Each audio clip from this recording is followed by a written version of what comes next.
नमस्कार, स्वागत है आप सभी का व्यूज हाइलाइट्स में। शुरुआत करेंगे फटाफट खबरों का सिलसिला। मैं हूं गरिमा नितेश।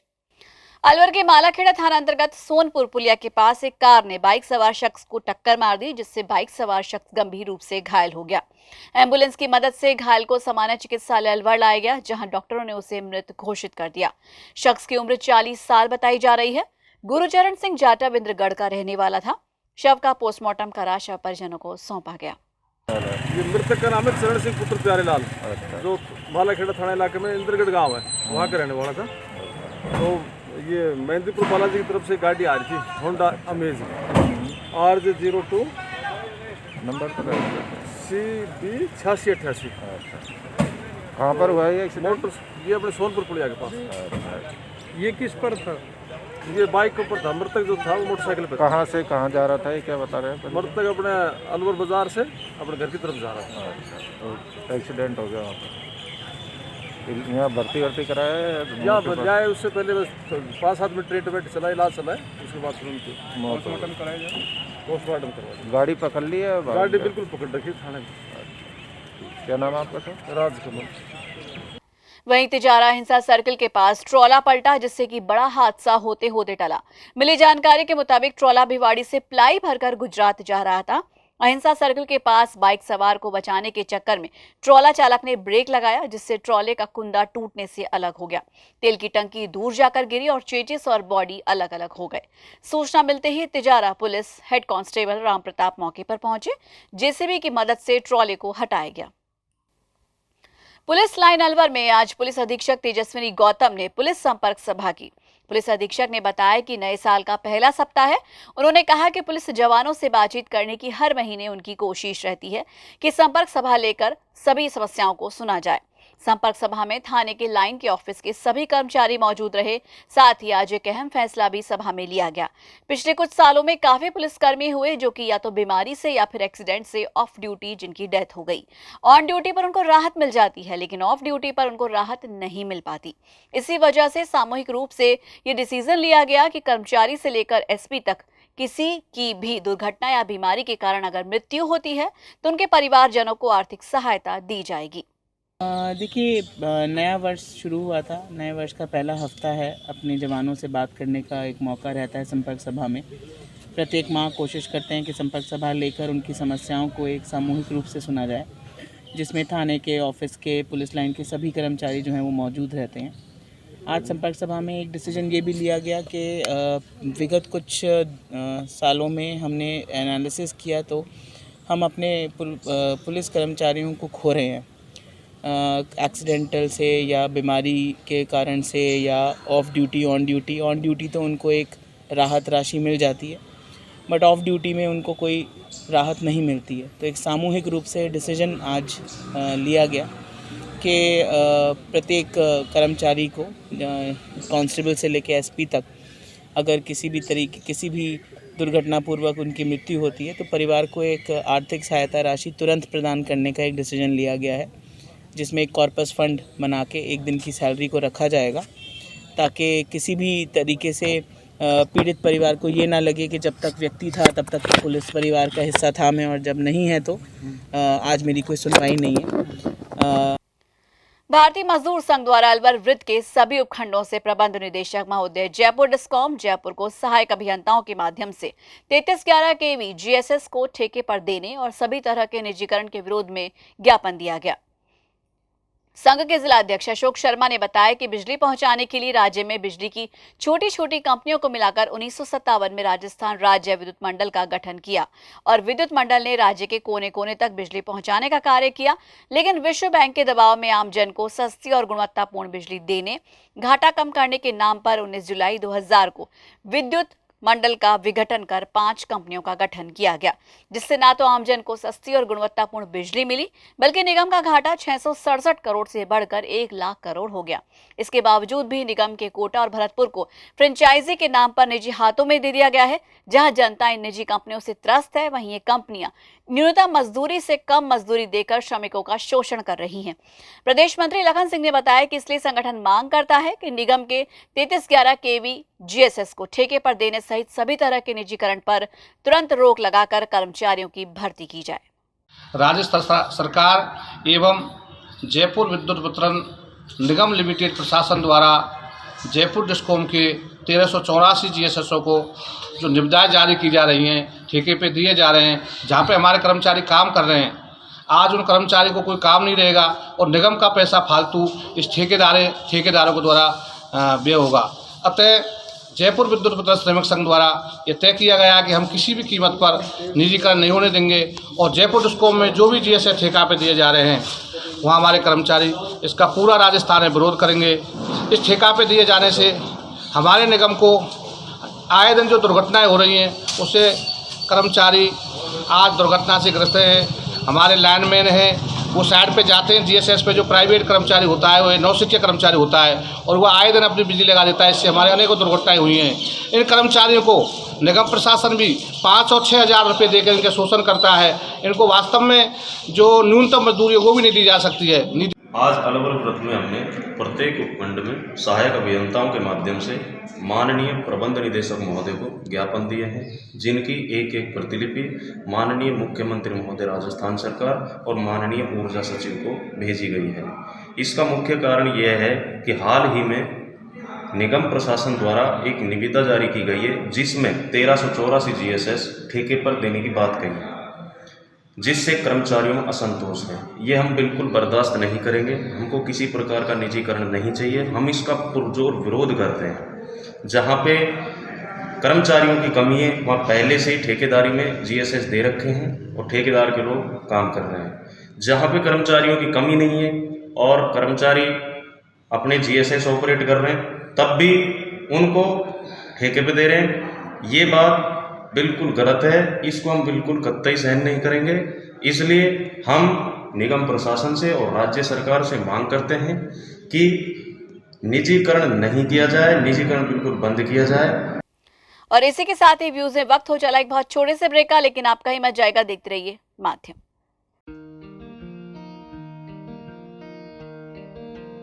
आप सभी अपने इन्वेस्टमेंट्स बचा के रखिए, क्योंकि त्रिहान होम डेवलपर्स अलवर की सबसे बड़ी सोसाइटी अपना घर शालीमार बनाने के बाद अब लेकर आ रहे हैं आपके लिए लग्जरी फ्लैट्स। इसलिए कुछ दिन रुकिए और लग्जरी फ्लैट्स के साथ अपनी नई जीवन शैली की कीजिए शुरुआत। ज्यादा जानकारी के लिए संपर्क करें।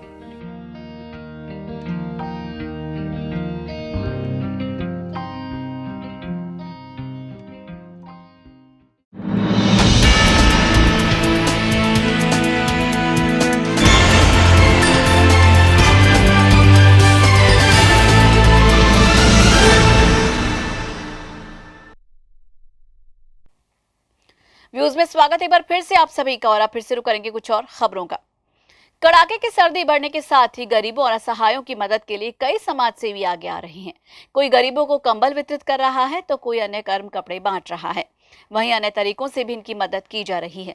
कड़कड़ाती ठंड को देखते हुए गरीब, असहाय, निर्धन लोगों को अंतर्राष्ट्रीय मानवाधिकार सुरक्षा संगठन के 5वें स्थापना दिवस के उपलक्ष्य पर अंतर्राष्ट्रीय मानवाधिकार सुरक्षा संगठन के जिलाध्यक्ष गोपाल जायसवाल के नेतृत्व में 51 कंबलों का वितरण किया गया।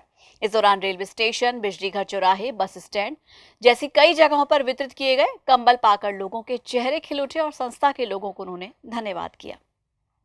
अंतर्राष्ट्रीय मानवाधिकार के स्थापना दिवस के मौके पर हमारे जिले के सभी पदाधिकारियों द्वारा एक कंबल वितरण का कार्य किया जा रहा है, जिसमें अलवर के नीट बिल्कुल जो फुटपाथों पे सोने वाले हैं, जो ठंड से 2 दिन से ठंड भी बहुत अलवर के लिए इस मौसम में उनको ठंड के हिसाब से काफ़ी उनको दुखी और बहुत ही कहने के शब्द नहीं है मेरे पास कि जितने भी नीड असहाय लोग हैं उनको हमारा कंबल वितरण का कार्य किया जा रहा है। मैं चाहता हूं कि हर संगठन इन दीन दुखियों के लिए कंबल वितरण का कार्य करें और खाने की व्यवस्था करें। मेरा सभी जिलेवासियों से निवेदन है कि इस कार्य में ज़्यादा से ज़्यादा कंबल और खाने का कार्य किया जाए। जय हिंद, जय भारत। गोपाल जायसवाल, अंतर्राष्ट्रीय मानवाधिकार सुरक्षा संगठन, अलवर, राजस्थान। रोटरी क्लब द्वारा गोद लिए जाने के बाद तीज की शमशान घाट के विकास कार्यों का अवलोकन करने के लिए नगर परिषद आयुक्त सोहन सिंह नरोगा मंगलवार को तीज की शमशान घाट पहुंचे, जहां उन्होंने रोटरी क्लब के सभी पदाधिकारियों से वार्ता भी की। इस दौरान उन्हें रोटरी क्लब द्वारा कराए गए विभिन्न विकास कार्यों में आने वाली समस्याओं से अवगत कराया गया। इस दौरान रोटरी क्लब के नीरज जैन ने बताया कि सामाजिक सरोकार के तहत रोटरी क्लब द्वारा 2 साल पहले तीज के शमशान घाट को गोद दिया गया ताकि इसमें विकास कार्य कराकर आम जनता के लिए सुविधाएं उपलब्ध कराई जा सके। इसी क्रम में यहां बोरिंग सैंक्शन की गई है, साथ ही विद्युत शवदाह गृह भी यहां बनाया गया है। मंगलवार को नगर परिषद आयुक्त को यहां विजिट कराई है ताकि विकास कार्य में आने वाली परेशानियों से अवगत कराया जा सके। तीज की शमशान घाट असल में शहर का जो सिटी सेंटर है उसके अंदर बसा हुआ है और निश्चित रूप से व्यस्त शमशान घाट है। आज से लगभग 3 वर्ष पूर्व जब हम लोगों ने तत्कालीन जो हमारे विधायक थे बनवारी लाल जी सिंघल, उनसे आग्रह किया था और नगर परिषद के जो हमारे आयुक्त और जो समय सभापति थे उनसे आग्रह किया था कि रोटरी क्लब जो है अपने चैरिटेबल प्रोजेक्ट्स के अंतर्गत कोई एक शमशान घाट को मेंटेनेंस का आदि चीज़ों का काम करना चाहता है, उसमें डेवलपमेंट का कोऑर्डिनेशन करना चाहता है। तो उस समय हमने प्रताप बंद के लिए आग्रह किया था, किंतु बनवारी लाल जी सिंघल ने कहा था कि चूंकि तीज की शमशान घाट एक ऐसा चैलेंजिंग टास्क है, आप लोगों की टीम है, आप लोग निस्संदेह इसको कर पाओगे और जो भी प्रशासकीय स्तर पे या शासकीय स्तर पे सहयोग होगा वो वांछित रूप से किया जाएगा और सभी लोगों ने तब से लेकर आज तक किया भी है सहयोग हर तरीके से। तीज के शमशान घाट पे मुख्य रूप से जो समस्याएं हैं उसमें एक तो बड़ी समस्या थी कि पानी की प्रॉब्लम वहाँ पे सब लोग फेस करते थे और हकीकत यह है कि वहाँ पानी की जो बोरिंग्स थी पहले कई फेल हो चुकी हैं, लेकिन काफ़ी प्रयासों के बाद में और तत्कालीन जो विधायक थे बनवारी जी, उन्होंने 10 लाख रुपए का एक बजट सैंक्शन किया था, तो उसका जो बोरिंग का कार्य था वो सक्सेसफुल हो चुका है और अभी भी वर्तमान में भी सभी लोग जो हैं वो निसंदेह इस पूरे कार्य को करने के लिए तत्पर रहते हैं। वर्तमान विधायक संजय शर्मा जी से भी हम लोगों ने जब इस बारे में आग्रह किया कि ये एक काम पेंडिंग है, तो उन्होंने भी वाटर वर्क्स के अधिकारियों को निर्देशित किया और वो कार्य विधिवत रूप से प्रारंभ भी हुआ। इस समय सभापति नगर परिषद और आयुक्त जो हैं सोहन सिंह जी नरोगा साहब, उनसे भी जब हम लोगों ने आग्रह किया तो उन्होंने भी वहाँ स्थिति का आकलन किया और वास्तविकता को देखा। रोटरी का जो टेन्योर है वो 2 वर्ष का था, वो पूरा हो चुका था, लेकिन फिर भी चूंकि एक सामाजिक जिम्मेदारी है तो रोटरी ने अपने स्तर पे लोगों को कोऑर्डिनेट करके, चाहे यहाँ पे रंग रोगन का कार्य है, चाहे वाटर हार्वेस्टिंग का कार्य है, चाहे मुख्य द्वार का जो काम है उसको चेंज कराने का काम है या प्लांटेशन का कार्य है, आदि काम किए। लेकिन ये सब ऐसे काम है जो प्रतिदिन मेंटेनेंस और देखरेख मांगते हैं और सबसे बड़ी जरूरत है इसमें सुरक्षा कर्मियों की और नियमित रूप से जो पानी आ रहा है उसके समुचित रूप से दोहन की। इसी बारे में आज जब हम लोगों ने चर्चा की आयुक्त से, तो उनको हम लोगों ने बताया कि इसमें एक तो प्रतिदिन के लिए सफाई कर्मी जो है वो आवश्यक है, तो उन्होंने त्वरित निर्णय लेते हुए 2 सफाई कर्मियों की नियुक्ति के लिए आदेश किया है। साथ ही इसमें जो सुरक्षा कर्मी हैं उनकी महती आवश्यकता है ताकि फिर इसके बाद में यहाँ पे चाहे वो लाइट का या पंखों का या म्यूजिक सिस्टम आदि का जो काम है अगले चरण में जो हम लोग अंतिम चरण में किया जाना है वो कार्य हो सकेगा। और आप यकीन मानिएगा कि 3 चरणों में हम लोगों ने काम प्लान किया था, जिसमें से 2 चरण जो मूलभूत कामों के थे वो हो चुके हैं। अंतिम चरण के अंतर्गत इसका ब्यूटिफिकेशन का कार्य है जिसको हम लोगों ने आज से विधिवत स्टार्ट कर दिया है। ये चूंकि आपका और हमारा सबका काम है। तीज की शमशान घाट किसी के लिए कोई प्रतिष्ठा का प्रश्न नहीं है, किसी के लिए कोई ऐसा प्रश्न नहीं है कि इसकी वजह से कोई हमको एक दूसरे की कोई कमियों को उजागर करना है। कोरोना काल के दौरान इस बार आयुर्वेद पर लोगों का ज्यादा भरोसा नजर आया। खासकर पतंजलि से जुड़े प्रोडक्ट्स को लोगों ने ज्यादा पसंद किया। इस दौरान विभिन्न नए प्रोडक्ट्स भी पतंजलि द्वारा लॉन्च किए गए। पतंजलि हॉस्पिटल के आर.के. गुप्ता ने बताया कि कोरोना काल में इम्यूनिटी बूस्टर के रूप में लोगों ने विभिन्न प्रोडक्ट्स को पसंद किया। खासकर काढ़े और च्यवनप्राश ज्यादा ही लोगों को भाए। पहले भी आयुर्वेद पद्धति पर लोगों को भरोसा था, लेकिन कोरोना काल में आयुर्वेद द्वारा लोगों का उपचार और बचाव से लोगों का विश्वास अब आयुर्वेद पर बढ़ा है। वैसे सबसे पहले तो आयुर्वेद का इसमें सबसे अहम रोल रहा है कि लोग जो भी जागरूक नहीं थे वो जागरूक हो गए।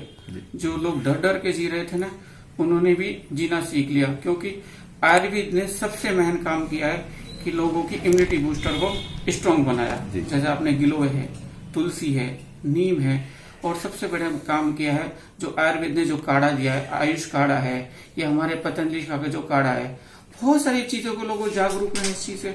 इससे इम्यूनिटी बूस्टर जो है, लोगों को बीमारी से लड़ने की जो शक्ति थी वो बढ़ी है। तो आयुर्वेद का सबसे अहम रोल रहा है कि एलोपैथिक में इसका कोई ट्रीटमेंट नहीं है। जो आयुर्वेद ने जो ट्रीटमेंट दिया है ना, वो सबसे ज्यादा कारगर साबित हुआ। जो पिछली गत वर्ष आपकी जो बिक्री थी इन दवाओं की या जो भी उत्पाद हैं उनकी, और इस कोरोना काल में जो बिक्री हुई, कितने % वृद्धि हुई है इसमें? नहीं, वृद्धि नहीं कह सकते कि लोगों का जो रुझान था ना, जो पहले नहीं जानते थे, वो इस और आकर्षित हुए। सबसे बड़ी बात, लोग ये समझते थे कि आयुर्वेद को बहुत नीचे वैसे मानते थे, क्योंकि सब एलोपैथिक पे भगते थे। अब इस कोरोना काल में लोगों ने आयुर्वेद के प्रति जागरूक हुए हैं और इसी की वजह से थोड़ा सा इसमें बढ़ावा मिला है। कोविड-19 से खतरा फिलहाल थमा नहीं है, इसलिए बिना मास्क लगाए घर से बाहर कदम ना रखें, क्योंकि 2 गज दूरी मास्क है जरूरी। और जब तक वैक्सीन नहीं आ जाती तब तक मास्क ही आपके लिए वैक्सीन का काम कर रहा है। माध्यम टीवी आप सभी से यही गुजारिश कर रहा है, कोरोना वायरस से बचाव ही उपचार है। तो आज के लिए व्यूज में बस इतना ही। अपने इलाके की हर खबर जानने के लिए आज ही अपने स्मार्टफोन पर यूट्यूब चैनल से सब्सक्राइब कीजिए माध्यम टीवी और देखें खबरों के साथ साथ मनोरंजन और हर तरह की जानकारी पाने के लिए रोचक कार्यक्रम। नमस्कार।